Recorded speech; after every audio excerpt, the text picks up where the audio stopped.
Assalamualaikum warahmatullahi wabarakatuh. Baiklah, kami dari kelompok 7 beranggota 4 orang, yaitu saya Mary Maria dengan NIM A1D118061, teman saya Nur Halimah, Denaya Ayumira Novianti, dan Andari Fitria.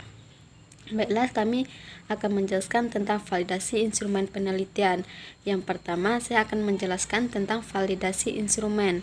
Validasi dalam suatu instrumen penelitian adalah untuk menunjukkan ketercapaian atau keberhasilan suatu alat dalam mengukur apa yang hendak diukur.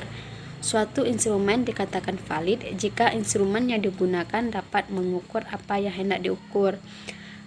Guy pada tahun 1983, apabila seorang guru hendak melakukan tes untuk melakukan penilaian apakah para siswa dapat menguasai pengetahuan yang telah disampaikan di dalam kelas.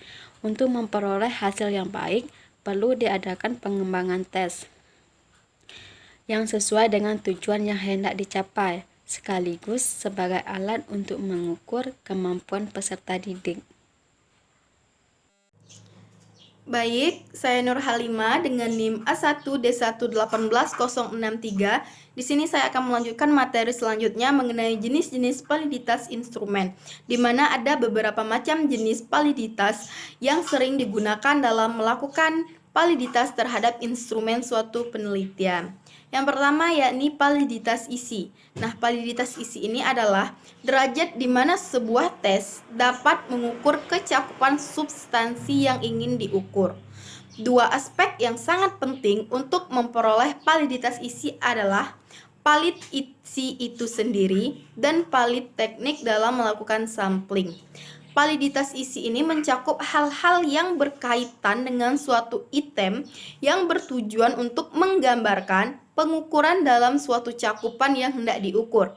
Sedangkan validitas sampling merupakan instrumen yang berkaitan dengan pengujian. Bagaimanakah baiknya suatu sampel tes dapat mempresentasikan total cakupan isi yang diteliti. Nah, validitas isi ini mempunyai peran yang sangat penting untuk tes pencapaian. Validitas isi pada umumnya ditentukan melalui pertimbangan para ahli. Nah, langkah melakukan pertimbangan ahli untuk melakukan validitas isi ini seperti pertama, para ahli diminta untuk mengamati secara cermat semua item dalam tes yang hendak divalidasi. Kemudian, mereka diminta untuk mengoreksi semua item yang telah dibuat.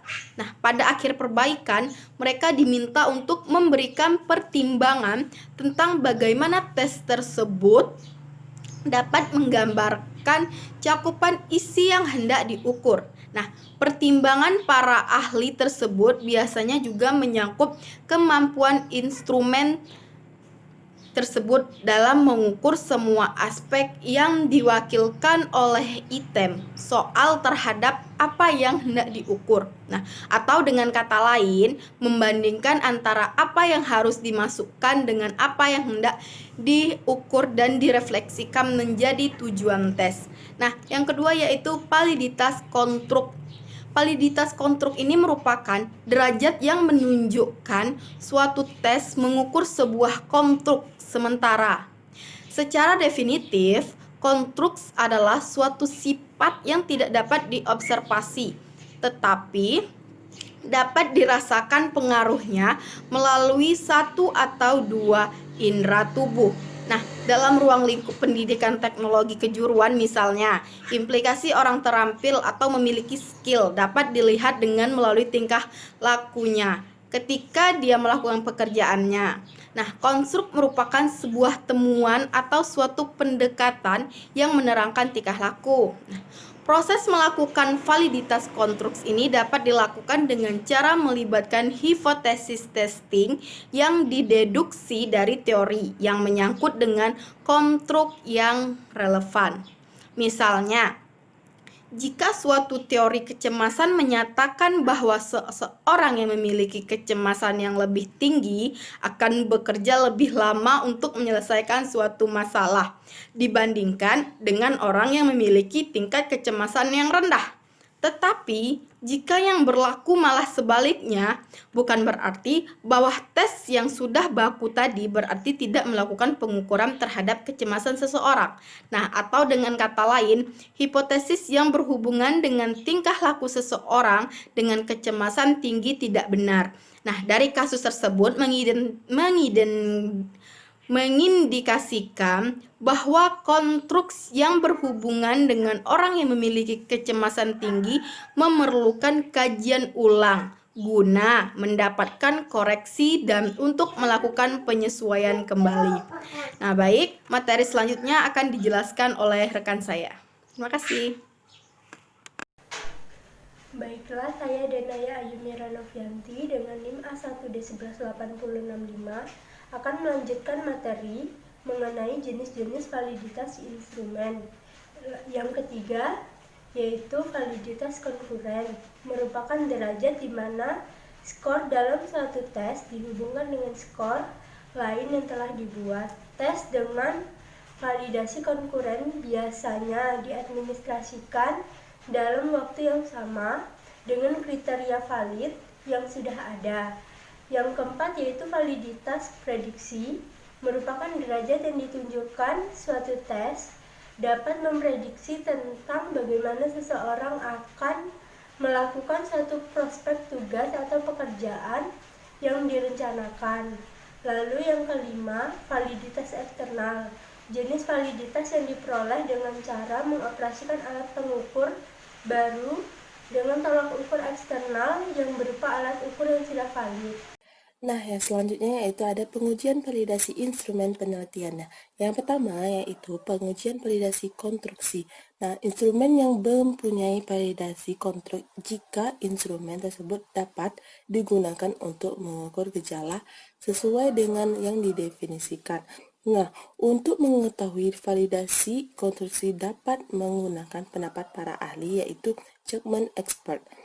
Setelah validasi konstruksi dapat menggunakan pendapat para ahli itu, sebelumnya instrumen tersebut dikonstruksi oleh aspek-aspek yang akan diukur dengan berlandaskan teori tertentu. Nah, jumlah tenaga ahli yang digunakan minimal 3 orang dan umumnya mereka telah bergelar doktor. Sesuai dengan lingkup yang diteliti, langkah selanjutnya yaitu melakukan uji coba instrumen kepada sampel dari mana populasi diambil. Setelah data disusun, maka pengujian validasi konstruksi dilakukan dengan analisis faktor. Nah, yaitu dengan mengkorelasikan antar skor item instrumen dalam satu faktor dan mengkorelasikan skor faktor dengan skor total. Nah, yang kedua yaitu pengujian validasi isi. Nah, untuk pengujian validasi isi ini dapat dilakukan dengan membandingkan antara isi instrumen dengan materi pembelajaran yang akan diajarkan. Nah, secara teknisnya, pengujian validasi isi dan konstruksi dapat dibantu dengan menggunakan kisi-kisi instrumen atau matriks pengembangan instrumen.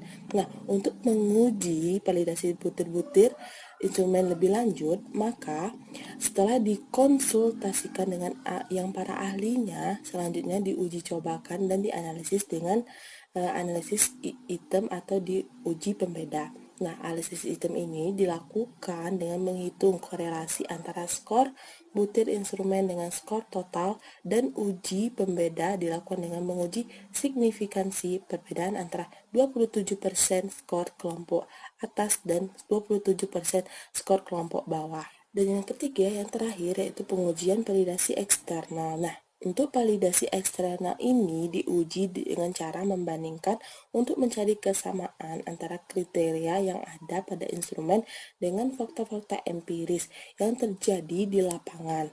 Nah, instrumen penelitian ini yang mempunyai validasi eksternal yang tinggi akan mengakibatkan hasil penelitian mempunyai validasi eksternal yang tinggi pula. Nah, untuk meningkatkan validasi eksternal tersebut, penelitian selain dengan meningkatkan validasi eksternal instrumen, maka dapat dilakukan dengan memperbesar jumlah sampelnya.